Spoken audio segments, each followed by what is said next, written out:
नमस्कार, कानून की बात में आपका स्वागत है और मैं हूं आशीष भार्गव। और मुद्दा जो है वो देश की न्यायपालिका और देश की सबसे बड़ी अदालत सुप्रीम कोर्ट से जुड़ा है, जो मंगलवार को एक इतिहास रचने जा रही है। इतिहास इस मायने में कि कई चीज़ें ऐसी होंगी जो देश में पहली बार होंगी, देश की न्यायपालिका के इतिहास में पहली बार होंगी। सबसे बड़ी बात, 9 जज सुप्रीम कोर्ट में एक साथ शपथ लेंगे। आज तक कभी ऐसा नहीं हुआ था कि इतनी संख्या में जज एक साथ सुप्रीम कोर्ट में शपथ लें। दूसरी चीज़, अभी तक जो है जो जजों की शपथ समारोह होती थी वो एक गोपनीय कार्यक्रम होता था, जिसकी कभी लाइव टेलीकास्ट या फ़ोटो या तस्वीरें या वीडियो सामने नहीं आता था। लेकिन इस बार सुप्रीम कोर्ट के ऑडिटोरियम में शपथ ग्रहण समारोह होगा और इसकी लाइव स्ट्रीमिंग और लाइव टेलीकास्ट भी किया जाएगा, यानी पूरा देश इस शपथ समारोह को देख सकता है ऑडिटोरियम में। इस वजह से कि कोर्टरूम में पहले ये समारोह आयोजित होता था जहां पर कैमरे की इजाज़त नहीं होती, लेकिन कोविड प्रोटोकॉल को देखते हुए ये फैसला लिया गया कि इतनी संख्या में लोग हैं तो बेहतर होगा कि ऑडिटोरियम में इस समारोह को आयोजित किया जाए। और इसके बाद फैसला किया गया है कि इसका लाइव टेलीकास्ट और स्ट्रीमिंग भी की जाए। तो निश्चित तौर पर एक बहुत बड़ा कदम है ये। इसके अलावा एक और बड़ी चीज़ ये है कि पहली बार ऐसा होगा जब 3 महिला जज सुप्रीम कोर्ट में एक साथ शपथ लेंगी, यानी 9 में से 3 महिला जज हैं जो शपथ लेंगी। और अब न्यायपालिका सुप्रीम कोर्ट के इतिहास में पहली बार ऐसा होगा जब 4 महिला जज सुप्रीम कोर्ट में काम करेंगी। अभी तक ये अधिकतम संख्या सिर्फ 3 जजों की थी। तो ये बड़ी चीज़ें हैं जो सुप्रीम कोर्ट में हुई हैं पहली बार। और पहली बार ही कल जैसे ही शपथ समारोह खत्म होगा मंगलवार को, जस्टिस बी नागरत्ना जो कर्नाटक से हैं, उनके शपथ लेते ही देश को पहली महिला चीफ जस्टिस मिलेंगी, यानी CJI जो होंगी 2027 में।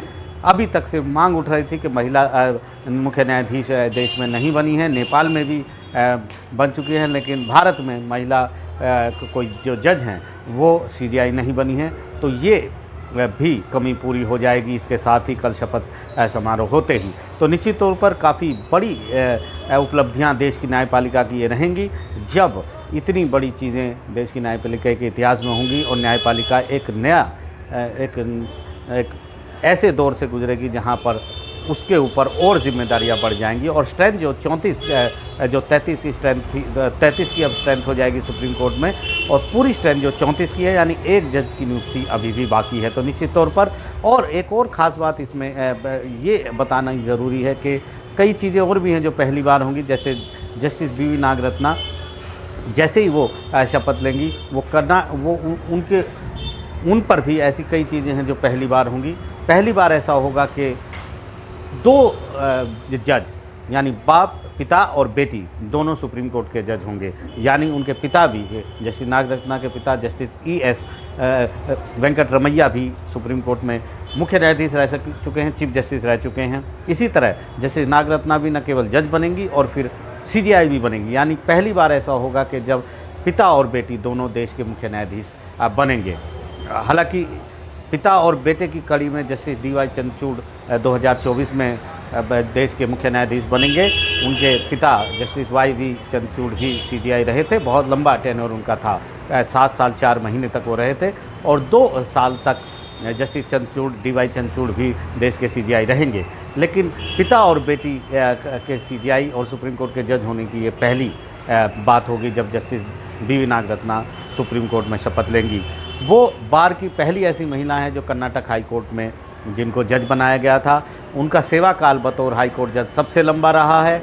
इसके अलावा वो पहली महिला जज होंगी जिन्हें कर्नाटक से सुप्रीम कोर्ट में एलिवेट किया गया है, यहाँ पर लाया गया है। तो ये देश की न्यायपालिका की एक बड़ी उपलब्धियाँ हैं। एक और बड़ी चीज़ ये है कि जस्टिस हिमा कोहली, जिनका मूल जो अदालत है, कैडर है, वो मूल अदालत हाई कोर्ट जो है वो दिल्ली हाई कोर्ट है, उनको भी तेलंगाना से चीफ जस्टिस से यहाँ पर एलिवेट सुप्रीम कोर्ट में किया गया है।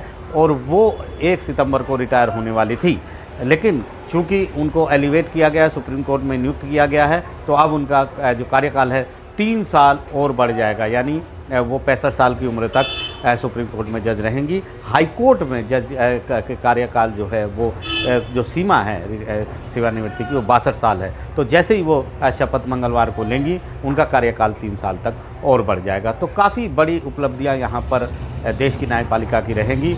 और इन उपलब्धियों का सबसे बड़ी बात और सबसे अहम बात यह है कि पूरा देश साक्षी बन सकेगा। इतिहास रचते हुए पूरा देश इसमें शामिल हो सकेगा। नई दिल्ली से आशीष भार्गव, NDTV इंडिया।